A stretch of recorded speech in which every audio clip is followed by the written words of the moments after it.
நான் சூரியனை பத்தி பேசிடுறேன். சூரியனை உண்மையிலே அண்ணன் தான். நான் ஜென்ரலா இப்ப நான் திருச்சி பக்கத்துல இருந்து வந்ததுனால என்னை விட கொஞ்சம் வயசு மூத்தவங்களை பார்த்தா நான் அண்ணன் பேசி பழக்கம். எனக்கு அது சேனல்ல இருக்கும் பொழுதுமே அப்படிதான்.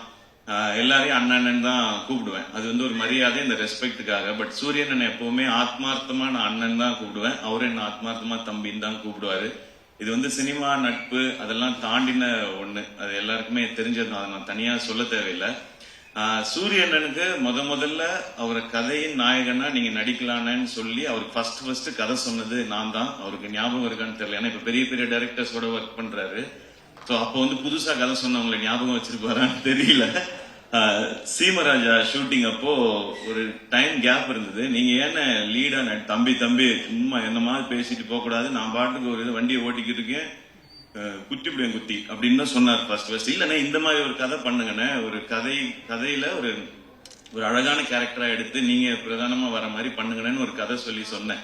அப்பெல்லாம் தம்பி சும்மா தம்பி, நமக்கு ஏதோ ஒண்ணு போயிட்டு இருக்கு தம்பின்னு சொல்லிக்கிட்டே இருந்தவர் ஒரு நாள் சைலண்டா வந்தாரு. வந்து தம்பி ஒண்ணு நடந்துச்சு தம்பி, உங்கள்ட்ட சொல்லணும் தம்பி அப்படின்னாரு. என்னண்ணே, நான் ஏதோ பிரச்சனை போல அப்படின்னு சரி நேர்ல வாங்கினேன்னா, தம்பி அதான் தம்பி வெட்டு என்ன கூப்பிட்டாரு தம்பி. அண்ணா சூப்பர்ண்ணே, என்னண்ணே என்ன படம்னே அதான் தம்பி நம்மள ஒரு இதா வச்சு அப்படி ஒரு படம். அண்ணா என்னண்ணே சொல்றீங்க சூப்பர்ண்ணே அப்படின்னா, தம்பி நமக்கு தான் கொஞ்சம் பதட்டமா இருக்கு தம்பி, அண்ணன் சூப்பர். ஆனா வந்து எப்படி தம்பினாரு, அண்ணா கண்ணை மூடிக்கு போய் அவர் சொல்றதை கேட்டு நடிச்சுட்டு வந்துருங்கண்ணே, உங்களோட டைமென்ஷனே மாத்திடுவார் தம்பி. அவரு அந்த முதல் படம் பண்ணிடுவோம் தம்பி, அதுக்கப்புறம் என்ன செய்யற தம்பி, யாரும் கூப்பிடாம விட்டான், ஏன்னா நான் என்ன பண்றேன். அப்பெல்லாம் இல்லண்ணே, நீங்க ஃபர்ஸ்ட் போங்கண்ணே, உங்களுக்குள்ள இருக்க டேலண்டா அவர் வந்து வெளியில கொண்டு வந்துருவாருண்ணே. அதை பார்க்கும் பொழுது இங்க எல்லாருக்கும் தேவைண்ணே.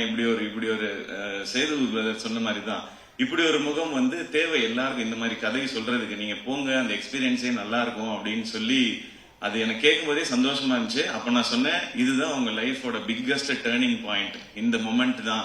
எனக்கு அப்ப என்ன கதைன்னு தெரியாது, என்ன படம் வரப்போகுதுன்னு தெரியாது. நான் வெற்றி சார் மாதிரி ஒருத்தட்ட போகும்பொழுது சூரியன் என்னவா வருவார். ஆனா சூரியனோட டேலண்ட் பத்தி நிறைய தெரியும். நான் தான் அதிக நேரம் அவரோட எனக்கு தெரிஞ்சு நிறைய படங்கள் பண்ணதுனால நிறைய நேரம் செலவழிச்சிருக்கேன்னு நான் நினைக்கிறேன். காமெடி பண்ற ஒருத்தர்னால எமோஷன்ஸையோ சீரியஸான விஷயத்தையோ நிச்சயமாக சாலிடா பண்ண முடியும். காமெடி பண்ற யாரையும் அண்டர் எஸ்டிமேட் பண்ணிடாதீங்க. அதுக்கு இன்னொரு எக்ஸாம்பிள் சூரியன். ரொம்ப சீரியஸா பெர்ஃபார்ம் பண்றவங்களால காமெடி பண்ண முடியாது, அது ரொம்ப கஷ்டம் அது. ஆனா காமெடி பண்றவங்களால சீரியஸான ரோல் எடுத்து பண்ண முடியும். இப்ப வெற்றி சார் மாதிரி ஒருத்தர் இருக்கும்போது அவருக்கு ஆக்சுவலா நம்ம ஐபிஎல்ல சொல்ற மாதிரி தான் ஃப்ரீ ஹிட் சூரியன். எனக்கு ஜாலியா கண்ண மூடி சுத்தலாம், 6 தான் அது எப்படி போய் விழுந்தாலும். அப்படி ஒரு பெர்ஃபார்மன்ஸ் அந்த படத்துல கொடுத்து தன்னை வந்து நிலைநிறுத்திட்டாரு. இப்போ அண்ணா கேட்டா சொல்வார், அண்ணா ஹீரோ ஆயிட்டீங்க எப்படின்னா, தம்பி அதெல்லாம் இல்ல தம்பி, நம்ம பிச்சு போடுவேன், இன்னொரு வாட்டி இதே டிராமா அவங்க பண்ணவே கூடாது.